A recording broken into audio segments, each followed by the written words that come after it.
জয় জয় শ্রী রাধে। হরে কৃষ্ণ। জয় ভক্তবৃন্দ, সকলের চরণে কোটি কোটি প্রণাম। ভগবান শ্রীকৃষ্ণ রাধারানীর সঙ্গে প্রেমালাপন হচ্ছে। রাধারানী বলছেন, বধূ কি আর বলিব আমি, বধূ কি আর বলিব আমি, জীবনে মরণে জনমে জনমে প্রাণনাথ হইও তুমি। হরে কৃষ্ণ। তো ভগবানকে প্রাণনাথ করে পাওয়ার মতো সাধনা শ্রী শ্রী চৈতন্য চরিতামৃতে বললেন কৃষ্ণদাস কবিরাজ গোস্বামী, পূর্ব পূর্ব রসের গুণ পরে পরে হয়, 2-3 গণনে পঞ্চ পর্যন্ত বাড়ায়, সাদাধিক্য গুণ আধিক্য বাড়ে প্রতি রসে,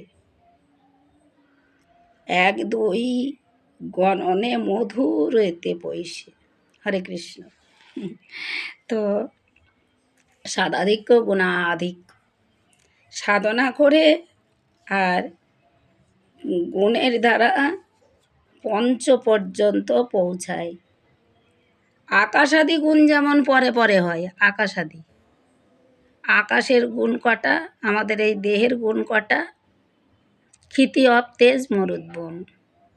তাহলে আমাদের দেহের গুণ হচ্ছে 5টা গুণে, তার মধ্যে শতরজতম, যাদের শতগুণে জন্ম, তারা ভগবানের প্রসাদ খায়, হরিগুণ গায়, সাধুসঙ্গ করে। রজগুণে খুব সাজগোজ পছন্দ করে, আর তমগুণে আখাদ্য কুখাদ্য খাবে, যত অধর্ম সেই দিকে তার মনটা নেবে। তো যাই হোক, তো রাধারানীর মতো বাসনা, শান্ত দাস্য সখ্য বাৎসল্য মধুর শান্ত রসে ভজন করেছিলেন সৌনক আদি মণিগণ, দাস্য রসে হনুমান ঠাকুর, আর সখ্য রসে রাখালগণ, বাৎসল্য প্রেমে বেঁধেছিলেন ভগবানকে মা যশোদা আর পিতা নন্দ মহারাজ। হরে কৃষ্ণ। তাহলে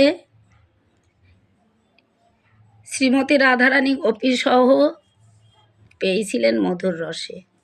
তাহলে একটা গুণ বেশি, শান্ততে আছে একটা, দাস্যতে আছে 2টো শান্ত দাস্য, সখ্যতে আছে 3টে শান্ত দাস্য সখ্য,